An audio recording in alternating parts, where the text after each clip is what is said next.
Friends, ఈ ప్రపంచంలో అత్యంత ఖరీదైన వస్తువు ఏది? బంగారం, వజ్రాలు, లేక ఏదైనా రేర్ మెటలా? కాదు, ఇండియాలో ఒక చిన్న భౌగోళిక ప్రాంతంలో మాత్రమే దొరికే ఒక చెక్క, అదే రెడ్ శాండల్వుడ్. పుష్ప సినిమా చూసిన ప్రతి ఒక్కరూ దీన్ని కేవలం స్మగ్లింగ్ యాక్షన్ అనుకున్నారు. కానీ దీని వెనుక ఉన్న గ్లోబల్ లగ్జరీ మ్యాథ్ గురించి ఎవరూ మాట్లాడలేదు. ఇండియాలో ఒక సామాన్యుడు ఈ కర్రని తన ఇంట్లో పెట్టుకుంటే జైలుకి వెళ్తాడు. ఇక్కడ దీని యూటిలిటీ వాల్యూ 0. కానీ జపాన్ అండ్ చైనా బార్డర్స్ దాటితే ఒక టన్ను విలువ 2 కోట్ల రూపాయలు. ఎందుకు ఒక దేశంలో చెత్తగా భావించే వస్తువు ఇంకో దేశంలో రెడ్ గోల్డ్ అవుతుంది? ఇవాళ మనం ఎర్రచందనం స్మగ్లింగ్ గురించి కాదు, దాని వెనుకున్న ఇంటర్నేషనల్ ట్రేడ్ల commodity valuation and speculative bubbles గురించి మాట్లాడుకుందాం. ఫస్ట్ ఆఫ్ ఆల్ దీని సప్లై సైడ్ ఎకనామిక్స్ అర్థం చేసుకుందాం. ఎర్రచందనం ప్రపంచంలో మరెక్కడా పెరగదు. ప్రపంచంలో ఏడ దొరికిన సరుకు మన కాడ ఉండదన్నా. మన ఆంధ్రప్రదేశ్లో తిరుపతిలోనే ఉండదు. భూగోళంలో ఎవడు కాడ లేదు ఇదే. కేవలం ఆంధ్రప్రదేశ్లోని శేషాచలం, పాలకొండ కొండల్లో మాత్రమే పెరుగుతుంది. దీన్ని ఎండమిక్ స్పీసీస్ అంటారు. ఇక్కడి నేలలో ఉండే లాటరైట్ కంటెంట్ అండ్ అక్కడ ఉండే వెదర్ కండిషన్స్ వల్ల ఈ చెట్టులో ఒక ప్రత్యేకమైన కెమికల్ కాంపోజిషన్ ఏర్పడుతుంది. బయట దేశాల్లో దీన్ని పండించడానికి ట్రై చేసిన ఆ రంగు, ఆ డెన్సిటీ రావు. యూరోపియన్ మార్కెట్లో పర్ఫ్యూమ్స్ గురించి వాడే శాండల్వుడ్ వేరు, ఈ రెడ్ శాండల్వుడ్ వేరు. ఎర్రచందనానికి వాసన ఉండదు. దీని విలువ అంతా దాని డెన్సిటీ అండ్ డ్యూరబిలిటీలోనే ఉంది. చాలామందికి తెలియని విషయం ఏంటంటే ప్రతి ఎర్రచందనం దుంగ కోట్లు పలకదు. ఇక్కడే గ్రేడ్ సిస్టమ్ అనే అసలైన ఫైనాన్స్ గేమ్ మొదలవుతుంది. ఇంటర్నేషనల్ మార్కెట్లో ఎర్రచందనాన్ని 3 రకాలుగా విడగొడతారు. అందులో మొదటిది grade C, the entry level. ఇది కేవలం ఫర్నిచర్ లేదా డై తయారీకి వాడతారు. దీని విలువ తక్కువైనా చైనా మార్కెట్లో దీనికి డిమాండ్ ఎప్పుడూ ఉంటుంది. ఇక రెండోది grade B, the premium class. ఇది quality furniture and medicinal values కోసం వాడతారు. దీని ధర టన్నుకు 50 లక్షల నుండి 80 లక్షల వరకు ఉంటుంది. ఇకపోతే grade A, the unicorn of would, అంటే అసలైన ఎర్రచందనం ఇదే అసలైన గేమ్ చేంజర్. 100 ఎర్రచందనం చెట్లను నరికితే అందులో ఒక్కటి కూడా గ్రేడ్ ఏ ఉండకపోవచ్చు.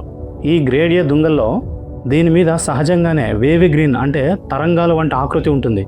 ఈ ఒక్క గ్రేడ్ కర్ర మాత్రమే టన్ను 2 కోట్ల రూపాయల వరకు పలుకుతుంది. ఎందుకు తెలుసా? దీనికి జపాన్లో ఒక క్రేజీ మార్కెట్ ఉంది. జపాన్లో షెమిసిన్ అనే ఒక సాంప్రదాయక సంగీత వాయిద్యం ఉంటుంది. ఇది జపాన్ సంస్కృతిలో ఒక భాగం. దీని బాడీని తయారు చేయడానికి కేవలం గ్రేడ్ ఏ ఎర్రచందనం మాత్రమే వాడాలి. ఎర్రచందనం చాలా బరువుగా ఉంటుంది. దీని ప్రాపర్టీస్ నిజంగా అద్భుతం అని చెప్పాలి. దీని నుండి వచ్చే వైబ్రేషన్స్ ఆ వాయిద్యానికి ఒక యూనిక్ సౌండ్ ఇస్తాయి. జపనీస్ లగ్జరీస్ మార్కెట్లో ఒక టాప్ క్లాస్ షెమిషన్ ధర లక్షల డాలర్లో ఉంటుంది. జపాన్ ఎలైట్ సొసైటీలో ఎర్రచందనంతో వేసిన షామిసిన్ ఉండడం ఒక అల్టిమేట్ స్టేటస్ సింబల్. ఇక్కడే మనం ఒక విషయం గమనించాలి. ఇదొక నీష్ మార్కెట్. సప్లై చాలా తక్కువ, కానీ డిమాండ్ అత్యంత సంపన్నుల నుండి వస్తుంది. అందుకే ధర ఆకాశంలో ఉంటుంది. ఇక చైనా విషయానికి వస్తే అక్కడ ఎర్రచందనాన్ని జిటెన్ అని పిలుస్తారు. మింగ్ అండ్ కింగ్ రాజవంశాల కాలంలో కేవలం చక్రవర్తులు మాత్రమే ఈ కర్రతో చేసిన సింహాసనం మీద కూర్చునేవారు. చైనాలో ఎర్రచందనం అనేది కేవలం ఫర్నిచర్ కాదు, అదొక హార్డ్ అసెట్ ఇన్వెస్ట్మెంట్. చైనాలో రియల్ ఎస్టేట్ మార్కెట్ అస్థిరంగా ఉన్నప్పుడు అక్కడి బిలియనీర్లు తమ డబ్బును ఎర్రచందనం మీద ఇన్వెస్ట్ చేస్తారు. ఎందుకంటే దీని వాల్యూ ఎప్పుడూ తగ్గదు.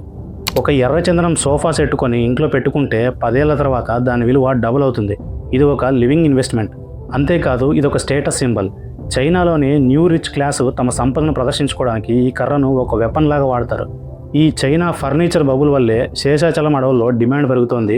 ఈ డిమాండ్ పెరిగినప్పుడల్లా అక్కడ ఎన్కౌంటర్లు జరుగుతాయి, కూలీల ప్రాణాలు పోతాయి. This is the blood diamond equivalent of the timber world. అసలు ఇంత డిమాండ్ ఉన్నప్పుడు ప్రభుత్వము ఎందుకు దీన్ని ఓపెన్ మార్కెట్లో అమ్మదు? ఇక్కడే ఇంటర్నేషనల్ ట్రేడ్లా ఎంటర్ అవుతుంది. ఇంటర్నేషనల్గా ఒక ఒప్పందం ఉంది. అదే convention on international trade in endangered species అని. అంటే ప్రపంచవ్యాప్తంగా అంతరించిపోతున్న వృక్షజాలలో ఇది ఒకటి. ఇండియా నుండి ఎర్రచందనాన్ని రా మెటీరియల్గా ఎగుమతి చేయడంపై కఠినమైన నిషేధం ఉంది. కేవలం గవర్నమెంట్ వేలం వేసిన చెక్కను మాత్రమే, అది కూడా కొన్ని షరతులతో ఎగుమతి చేయాలి. ఎప్పుడైతే ఒక వస్తువు మీద లీగల్గా ఆంక్షలు ఉంటాయో ఆటోమేటిక్గా బ్లాక్ మార్కెట్లో దాని ధర పెరుగుతుంది. స్మగ్లర్లు ఈ లా గ్యాప్స్ని వాడుకుంటారు. వాళ్ళు ఇండియాలోని లోకల్ నెట్వర్క్ని వాడుకొని సముద్ర మార్గం ద్వారా దుబాయ్ లేదా సింగపూర్ మీదుగా చైనాకు ఈ కర్రను చేరవేస్తారు. ఈ ప్రాసెస్లో జరిగే మనీ లాండరింగ్ విలువే 1000 కోట్లు. అసలు ఈ బిజినెస్లో ప్రాఫిట్ మార్జిన్స్ ఎలా ఉంటాయో ఒక్కసారి చూస్తే అడవిలోకి వెళ్ళే ఒక కూలీకి ఇచ్చేది కేవలం 10 నుండి 20 వేలు మాత్రమే. నరికేసిన ఆ ఎర్రచందనాన్ని బోర్డర్ దాటించే లోకల్ ట్రాన్స్పోర్ట్ లాభం 1 నుండి 2 లక్షలు. ఒకసారి అది చెన్నై పోర్టు దాటి షిప్ ఎక్కితే దాని ధర 10 రెట్లు పెరుగుతుంది. అది చైనా లేదా జపాన్ చేరుకున్నాక దాని ఫైనల్ వాల్యూ 2 కోట్ల రూపాయలు చేరుతుంది. ఇందులో రిస్క్ ప్రీమియం చాలా ఎక్కువ. పట్టుబడితే జీవిత ఖైదు లేదా ఎన్కౌంటర్. ఈ రిస్క్ తీసుకోవడానికి స్మగ్లర్లను ప్రొవోక్ చేసేది కేవలం ఆ గ్లోబల్ ప్రైస్ క్యాప్ మాత్రమే. ఈ ఎర్రచందనం చెట్లు పెరుగుదల చాలా స్లోగా ఉంటుంది. ఒక చెట్టు కమర్షియల్ వాల్యూ రావాలంటే 30 నుండి 40 ఏళ్ళు పట్టాలి. కానీ స్మగ్లర్లు 10 ఏళ్ల చెట్టును కూడా నరికేస్తున్నారు. దీనివల్ల శేషాచలం అడవుల్లో ఎకలాజికల్ ఇంబ్యాలెన్స్ ఏర్పడుతుంది. ప్రభుత్వాలు ఎంత గట్టిగా నిఘా పెట్టినా హై పేయింగ్ B2B డిమాండ్ ఉన్నంత కాలము దీన్ని ఆపడం కష్టం. జపాన్ తన షామిసెన్ని, చైనా తన జీతాన్ ఫర్నిచర్ని వదులుకున్నంత వరకు ఈ ఎర్రచందనం వేట కొనసాగుతూనే ఉంటుంది. సో నెక్స్ట్ టైము మీరు ఎర్రచందనం గురించి విన్నప్పుడు దాన్ని కేవలం ఒక స్మగ్లింగ్ కేసులాగా చూడకండి. అది ఒక కాంప్లెక్స్ గ్లోబల్ ఎకనామిక్ వెబ్. ఇది చట్టానికి, సంస్కృతికి అండ్ అంతులేని ధనదాహానికి మధ్య జరుగుతున్న యుద్ధం. మన దేశ సంపద మనకే తెలియకుండా ఎలా గ్లోబల్ మార్కెట్లో ఒక ఇన్వెస్ట్మెంట్ బబుల్గా మారుతుందో చెప్పడమే ఈ వీడియో ఉద్దేశం. ఎర్రచందనం ఇది మన అడవి ఇచ్చిన వరం, కానీ గ్లోబల్ మార్కెట్ దీన్ని ఒక శాపంగా మార్చేసింది. మీకు తెలుసా, ఒక గ్రేడ్ ఏ ఎర్రచందనం ముక్కతో జపాన్లో తయారయ్యే వాయిద్యం ఖరీదుతో ఇండియాలో ఒక విల్లా కొనొచ్చు. ఆలోచించండి, సంపద ఎక్కడ ఉందో కాదు, దాని వాల్యుయేషన్ ఎక్కడ జరుగుతుందో అదే ముఖ్యం. స్థూలంగా చెప్పాలంటే ఎర్రచందనం వాల్యుయేషన్ కొన్ని వేల కోట్లలో ఉంది ప్రపంచవ్యాప్తంగా. అందుకనే ప్రాణాలకు తెగించి మరీ చెట్లని నరుకుతున్నారు. ఇమాజిన్, కేవలం చైనా, జపాన్లో మాత్రమే ఈ డిమాండ్ ఉండడం వల్లనే ఇంత జరుగుతోంది అంటే ఈ డిమాండ్ వేరే దేశాలకు విస్తరిస్తే పరిస్థితి ఏంటి? అప్పుడు శేషాచలం అడవి పరిస్థితి ఏంటి? ప్రపంచంలో ఉన్న భిన్న సంస్కృతులు, భిన్న ఆచారాల వల్ల ఒక దేశంలో కొన్ని వస్తువుల విలువ చెత్తతో సమానం, ఇంకొన్ని దేశాల్లో అదే వస్తువు విలువ కొన్ని వేల కోట్లతో సమానం. దానికి ఉదాహరణే ఈ ఎర్రచందనం. ఫ్రెండ్స్, ఎర్రచందనం గురించి, వాటి మీద జరిగే బిజినెస్ గురించి ఇంకా మీకు ఏదైనా వాల్యుబుల్ ఇన్ఫర్మేషన్ తెలిస్తే ఒక్కసారి మన కామెంట్లో మీ ఒపీనియన్ షేర్ చేయండి.